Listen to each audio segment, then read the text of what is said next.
Bonjour, j'espère que vous allez bien. Ici Isabelle Jante de Marcher tous les jours, la chaîne où on se retrouve pour partager, échanger des trucs et des astuces afin d'améliorer nos relations avec les autres. Aujourd'hui, je voulais vous parler du syndrome de l'infirmière. Qu'est-ce que c'est que ce syndrome de l'infirmière? Eh bien, vous savez, c'est cette façon de faire des personnes, ça vous touche peut-être, vous êtes peut-être dans ce cas-là, qui veulent aider tout le monde, qui veulent changer tout le monde, qui veulent voilà, s'occuper de tout le monde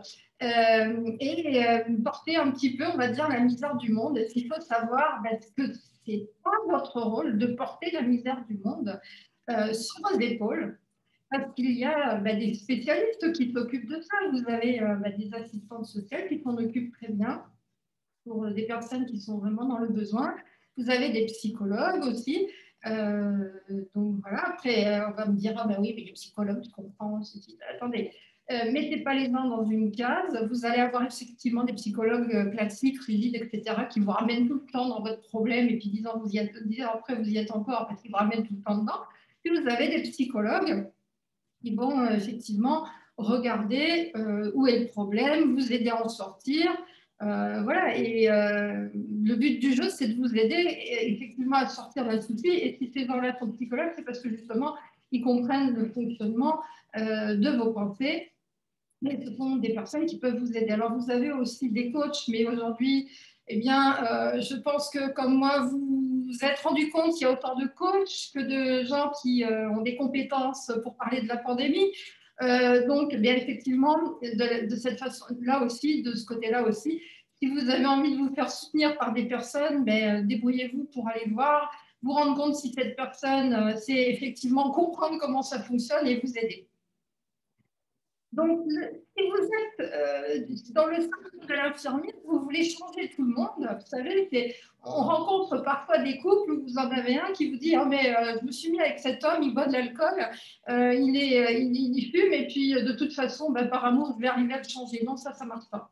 L'autre ne veut pas changer, ça ne marche pas. Tout vient de chacun d'entre nous. Et d'un autre côté, ça existe dans l'autre sens. Un homme qui se met avec une femme en disant oh, alors, elle est très, très dépensière, ou elle a plein de copines, et puis moi, je vais me débrouiller pour plus qu'elle voit ses copines, qu'elle reste avec moi, et puis et elle sera plus dépensière, etc. On ne se comprend pas non plus. On fait ça. Parce que qu'est-ce qui va se passer? Vous allez avoir un rapport de force. Et un rapport de force, soit il y en a un qui cède, il y en a un qui prend le dessus, et donc là, il n'y a pas un bon équilibre, soit à un moment, ça casse. Hein, donc, le syndrome de l'infirmière n'est pas vraiment pas quelque chose de valorisant pour un équilibre relationnel.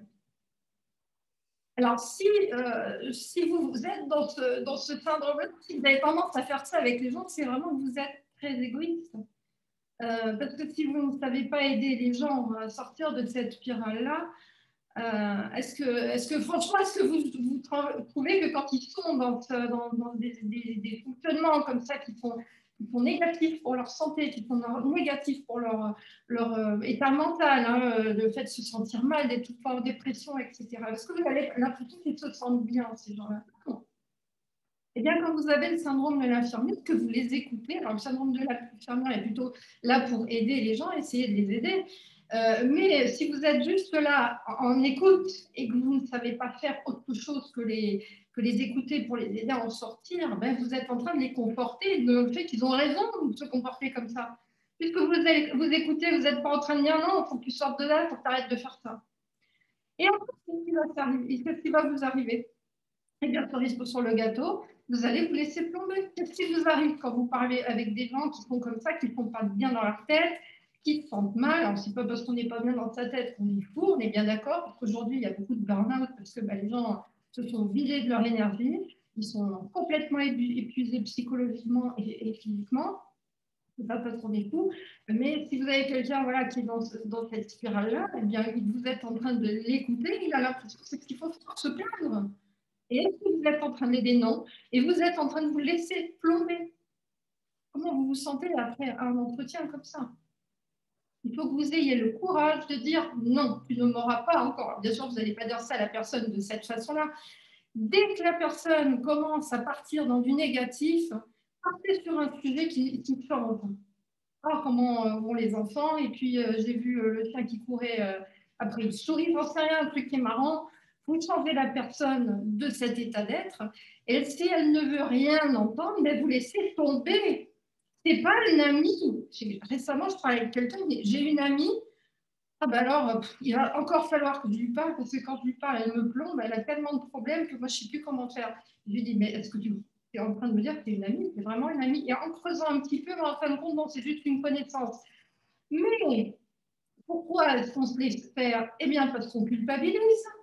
Hein, on se dit, oh, ben voilà, je vais quand même m'occuper de cette personne. Voilà, on se donne bonne conscience. Hein, je l'ai écouté, etc. Mais est-ce que vous aurez bonne conscience après ce que je suis en train de vous dire? Si elle ne veut rien entendre, si elle se comporte là-dedans, dans 20 ans, vous y êtes encore et vous y êtes encore tous les deux. La vie est courte, hein, reprenez les rênes de votre vie. Hein. Vous savez, l'être humain bénéficie du libre arbitre. Le libre arbitre, c'est faire le choix, c'est faire des choix et faire le choix de qui vous voulez côtoyer, qui vous voulez fréquenter. Et ça, c'est gratuit, ça ne coûte rien de choisir les gens avec qui que vous voulez rencontrer. Surtout qu'avec les réseaux, c'est hyper simple.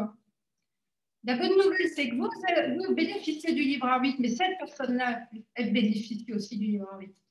Voilà ce que je voulais partager avec vous aujourd'hui. Écoutez, aidez les gens du mieux que vous pouvez. Et puis, si vous vous rendez compte que ce sont des personnes qui sont dans une spirale descendante, vous allez laisser les descendre tout seul. Et vous n'avez pas besoin de vous laisser descendre vous aussi. Je vous souhaite une excellente journée. J'espère que ça pourra vous aider dans la compréhension de, justement des fonctions de l'être humain. Excellente journée, à très vite pour la prochaine vidéo. Ciao tout le monde.